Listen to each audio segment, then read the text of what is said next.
Por la señal de la Santa Cruz de nuestros enemigos, líbranos, Señor Dios nuestro. En el nombre del Padre, y del Hijo, y del Espíritu Santo. Amén. Señor mío y Dios mío, creo firmemente que estás aquí, que me ves, que me oyes. Te adoro con profunda reverencia. Te pido perdón de mis pecados y gracia para hacer con fruto este rato de oración. Madre mía Inmaculada, San José, mi Padre y Señor, Ángel de mi guarda, intercedan por mí. Para sacar adelante una familia hace falta dinero y para obtenerlo hay distintas maneras legales. El trabajo constante, la herencia o un golpe de suerte, como la lotería, por ejemplo. El Señor conocía bien la mente de los que le escuchaban y entre sus últimas parábolas del reino propuso unas que estaban relacionadas con el mundo en que ellos se movían. Las del campo que hemos considerado antes, el sembrador, la semilla, la cizaña, los negocios que vamos a considerar hoy y la faena de la pesca. El reino de los cielos se parece a un tesoro escondido en el campo. El que lo encuentra lo vuelve a esconder. El sueño de encontrar un tesoro inesperado tenía en Palestina una explicación. Y es que cuando los habitantes de Judá fueron llevados al exilio en el siglo VI a.C., muchos, o algunos, enterraron sus fortunas con la esperanza de regresar. Ahí sus huacas. Pero muchos no volvieron. Entonces, pues era una buena práctica excavar por si de pronto aparecía. Pues a un personaje le sucedió eso pues en la historia de Jesucristo. El reino de los cielos se parece a un tesoro escondido en el campo. El que lo encuentra lo vuelve a esconder. No es que sea lo más ético, pero bueno, era común. Y lleno de alegría va a vender todo lo que tiene y compra el campo. Él compra el terreno, pero el tesoro, la huaca que había allí era un don, cuya posesión era reconocida tanto por el derecho romano como por el judío. Y esa parábola nos habla de la gratuidad del regalo. Puede haber pasado que antes otro hubiera acabado en el mismo sitio, pero suspendiera sus labores a mitad de camino. En cambio, este segundo comenzó donde el otro había terminado y poco después encontró el obsequio que le cambió la vida. El tesoro es la vocación, nuestra llamada a la comunión con Dios, a la santidad. Por eso escribe San José María en Amigos de Dios. Imaginad el gozo inmenso del afortunado que lo encuentra. Se terminaron las estrecheces, las angustias, vende todo lo que posee y compra aquel campo. Todo su corazón late allí, donde esconde su riqueza. Nuestro tesoro es Cristo. No nos debe importar echar por la borda todo lo que sea estorbo para poder seguirle. Y la barca, sin ese lastre inútil, navegará derechamente hasta el puerto seguro del amor de Dios. Saquemos propósitos, pensemos cuáles estorbos nos pide el Señor tirar por la borda para seguirle. El prestigio, el exceso de trabajo para mantener un nivel competitivo mientras nuestra piedad o la familia se lastiman, el amor propio, la soberbia, la vanidad, la sensualidad, la pereza, el activismo. Qué rápido iría nuestra barca capitaneada por el Maestro si fuéramos generosos en nuestro desprendimiento. Continúa Jesús. Ha contado la historia del agricultor que encuentra un tesoro, el tesoro escondido. También se parece el reino de los cielos a un comerciante de perlas finas, que al encontrar una de gran valor se va a vender todo lo que tiene y la compra. La primera era una parábola de don, de regalo. Esta, en cambio, pone más énfasis en el esfuerzo en el trabajo del comerciante que busca, que compra, que negocia, que termina por encontrar una de gran valor, el esfuerzo humano para encontrar el tesoro, la joya preciosa. Es una alhaja por la que vale la pena dejarlo todo. Por lo visto, en el mundo antiguo las perlas eran más raras que hoy y se les concedía mayor valor. De hecho, Plinio dice que las perlas eran más valiosas que los diamantes, por lo cual descubrir la perla mejor, la que superaba a todas las demás, era irresistible para un mercader. San Jerónimo dirá que ese tesoro es el Verbo, Dios. Jesucristo, estas parábolas, bueno, son las parábolas del reino y Él es el reino, ¿no? Orígenes dice que es la palabra viva. Hilario dice que se trata de la vida eterna. En última instancia, todos se refieren a la misma realidad, al reino de los cielos. Y hay algo en común en ambas parábolas. Si en la primera hay don, en ambas hace falta cierto sacrificio, gastarse los ahorros, buscar las perlas en distintos comercios. Lo que quiere decir que para hacernos partícipes del reino, para encontrar la salvación que tú, Señor, nos ofreces, hace falta ese empeño por buscar a Dios. Dice Cristo que pasa, esfuerzo denodado, porque solo los que luchan serán merecedores de la herencia eterna. Violenti rapiunt, dice en alguna otra parte, ¿no? Los que se hacen fuerza son los que lo logran. Los santos han entendido que el camino adecuado para ser merecedores de la herencia eterna es el de vender la propia vida para alcanzar la perla del amor de Dios. Hay un escrito íntimo de estos de San José María, de los apuntes íntimos bellísimos sobre esto, de su propia vida espiritual y que nos pueden ir muy bien para nuestra oración personal ahora. Dice o escribe, todo se ha de vender por el hombre discreto para conseguir el tesoro, la margarita preciosa de la gloria. La gloria para mí es el amor, es Jesús, y con él el Padre, que es mi Padre, y el Espíritu Santo, que es mi santificador. La perla preciosa, la Trinidad Santísima. Y entonces como que la compara con todos los gozos, los placeres, las alegrías. He considerado lo más hermoso y grande y atractivo del mundo, lo que place a la inteligencia. Uno puede pensar, ¿no?, como cuáles son los máximos gozos que uno puede tener. La alegría que da encontrar algo de verdad, un tema que uno está estudiando, o descubrir cómo lo dice de bien algún autor, o una frase de la escritura que uno no había calado. Es un gozo maravilloso, ¿no?, el conocer la verdad. Lo más grande y hermoso y atractivo del mundo, lo que place a la inteligencia y a las otras potencias. También, pues, esos recuerdos hermosos que uno tiene de toda su vida, que le agradece al Señor, memoria de Dios, decía David Mejía. Y las imágenes que uno puede tener también, pues para empezar, de la vida divina, del Evangelio, de tantas maravillas que hemos vivido, ¿no? Todo pues no necesariamente cosas malas, todas tantas cosas buenas, bonitas, que el Señor nos ha dado. He considerado lo más hermoso y grande y atractivo del mundo, lo que place a la inteligencia y a las otras potencias, y lo que es recreo de la carne y de los sentidos. Una buena obra de arte, un paisaje hermoso, sea vegetal, de bosque o marino, una buena comida, una buena compañía, bueno, tantas cosas bonitas que el Señor nos da en la vida. Y el mundo, y los otros mundos que brillan en la noche, ahora que se conoce tanto con esos telescopios, esas hermosas constelaciones.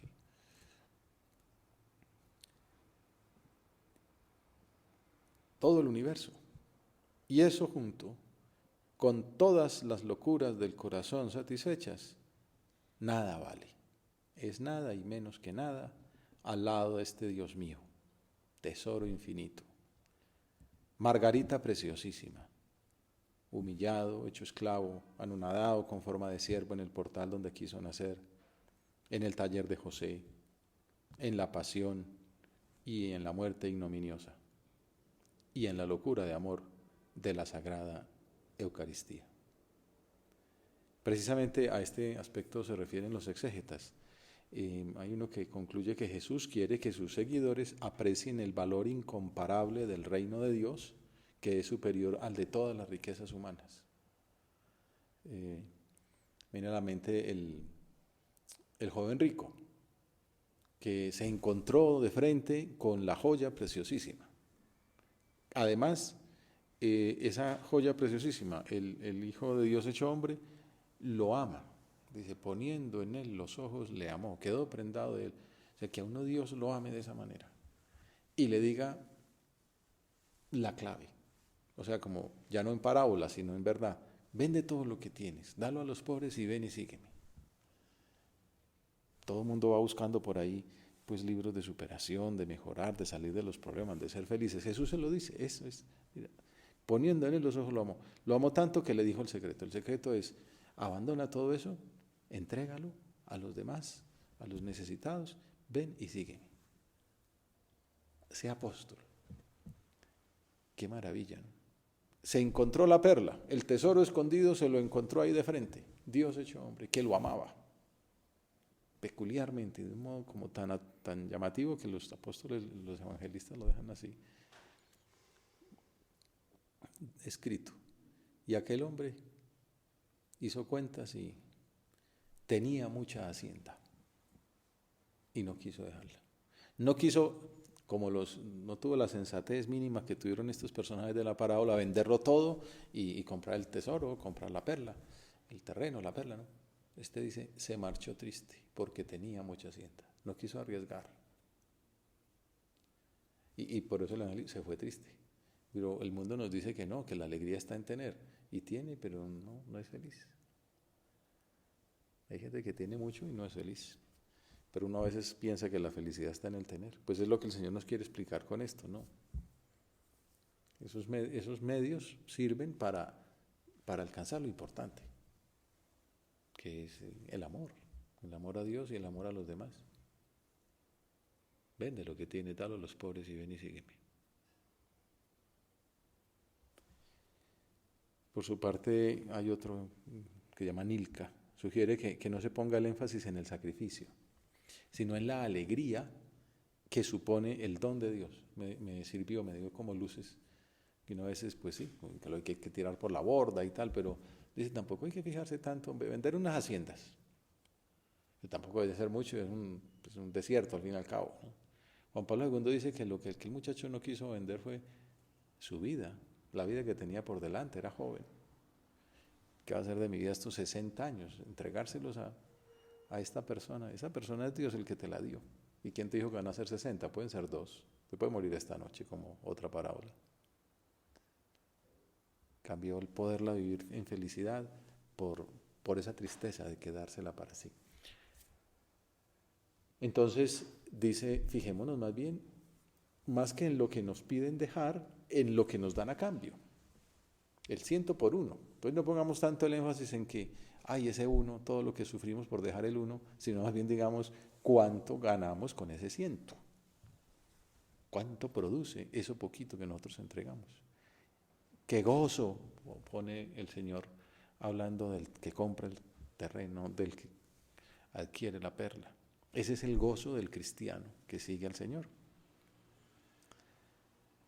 Hay que dejarlo todo por ese regalo, pero sobre todo dejar que sea el fin de nuestra vida ese regalo, que oriente todas nuestras decisiones. Dice este exegeta, hay que actualizar la oferta y su aceptación. Por eso todos los días nos levantamos y le damos gracias a Dios por ese don que nos ha hecho de una nueva jornada. Y procuramos renovar en la misa nuestra entrega, nuestra aceptación del don. Ser cristiano es un caso afortunado. El tesoro lo encuentra quien no lo buscaba. La alegría debe convertirse en un dato existencial cristiano. La clave de esta parábola es la alegría. Para que no sea cierta la broma del burlón que decía, deberían mirarme de un modo más redimido si quieren que crea en su Redentor. Está citando a Nietzsche, el filósofo que se burlaba de los cristianos. Pues convénzame de que Cristo los hace felices. A ver, yo les veo la cara de felicidad. Deberían mirarme con cara más redimida si quieren que crean su Redentor. De pronto lamentablemente hay gente que cae en esta broma, ¿no? Caras largas, modales bruscos, dice camino en alguna parte. Al comienzo en la obra hasta había una calumnia que era que los de la obra hacían voto. En la obra nunca se han hecho pues ese tipo de votos públicos. Y entonces decía, pero el voto era voto de alegría, que hacían el voto de alegría. Pues es hasta chistoso, pues. Pero era que los veían tan contentos. Yo recuerdo que cuando empecé a ir a un centro, alguien me dijo, fíjate que siempre están contentos. Efectivamente, así era. En estos días me acordaba de que ahí en la tertulia de que uno de esos era el padre Carlos Alberto Llano, alma bendita, un hombre muy santo. Y nos acordábamos de todos sus chistes y todas esas cosas. Pues yo he pensado, ¿qué tal que alguien lo hiciera quedar mal? Pero no. Venía a pensar, sí, efectivamente, la gente muy contenta. Algo le pasó parecido a un cardenal, Roncalli, que conoció un centro de la obra, La Estila, una residencia universitaria en Galicia, ahora que hay gente por allá haciendo el Camino de Santiago. Entonces, por ahí en el año 54 pasó por allí. Este es el futuro Papa Juan XXIII, como ustedes sabrán. Y su lema episcopal era obediencia y paz. Y entonces cada que le ponían un libro así de esos de firmas, lo único que escribía era obediencia y paz, Roncalli cardenal. Ya, con eso quedaba despachada la gente. Y entonces cuando estuvo en La Estila, fue la primera vez que conocía la obra. Y entonces resumió su impresión en el diario personal con estas palabras: institución nueva para mí, interesante y edificante. Le interesaba mucho como pastor la formación de los jóvenes. Fue él quien erigió la Universidad de Navarra y quien encomendó a la obra la realización del ELIS, ese centro de formación que hay en un barrio popular de Roma para gente pues obrera. Además de que regaló los terrenos de Villa delle Rose que ya se usaban para la formación de pues, las jóvenes de la obra, y pues ya tenía un usufructo permanente, pero ya la donó permanentemente. Y entonces cuando le pasaron el libro de Visitantes Ilustres, no escribió obediencia y paz, como acostumbraba hacer, sino que escribió obediencia, gaudium et pax, obediencia, alegría y paz. Y entonces el que cuenta esta anécdota escribe Alfredo Méndez, al añadir, a raíz de lo que había percibido en La Estila, en la convivencia con aquellos muchachos, el distintivo de gaudium, alegría, se estaba acercando, supongo que inconscientemente, al binomio gaudium cum pace, paz y alegría, en el que San José María cifraba a menudo el horizonte humano y sobrenatural de su ideal de vida cristiana. Lo pedimos todos los días al Señor en nuestras oraciones, ¿no? Gaudium cum pace. Y en la misa, San José María lo pedía cada día, en la consagración pues, personal, desde adentro, ¿no? Desde el corazón. Señor, danos la pureza y el gaudium cum pace a mí y a todos. Cifraba en esas dos virtudes el horizonte humano y sobrenatural de su ideal de vida cristiana. La vida cristiana es comparable al gozo de una persona que se encuentra un tesoro, al gozo del que es dueño de la perla más preciosa. Es el resumen de todo esto. Y no lo había visto así tan claro. ¿Cómo va una persona que se acaba de ganar la lotería, pues, pero así el más gordo del planeta, pues una cara de felicidad? Nosotros nos ganamos pues 1000 veces la lotería.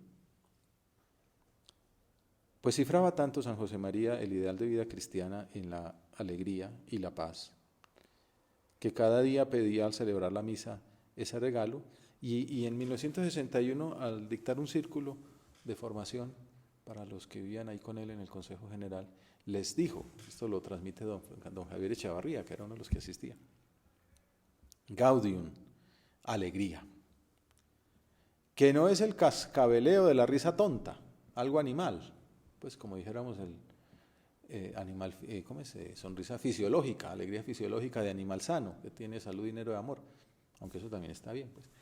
La alegría fundada en la esperanza en Dios es algo muy hondo. No tiene por qué manifestarse externamente y es compatible con el cansancio, con el dolor, que Dios permite, pero que hemos de sobrellevar con el garbo de un hijo de Dios. Van saliendo puntos claves. Fundada en la esperanza, con el garbo de un hijo de Dios.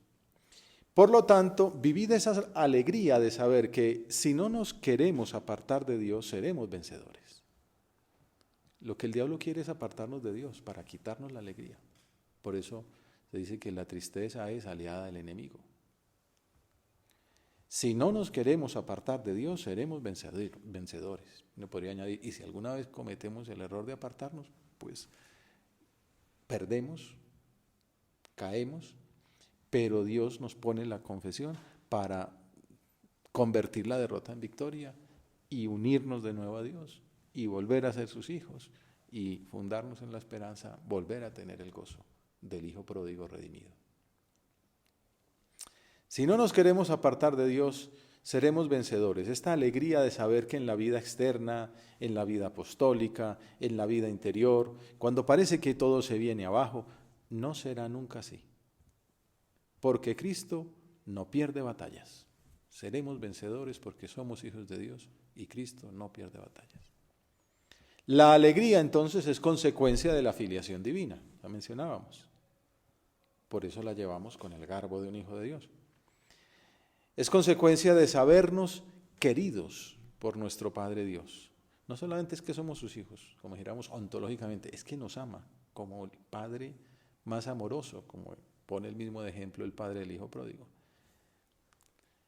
Sabernos queridos por un Padre que nos acoge, nos ayuda y nos perdona siempre.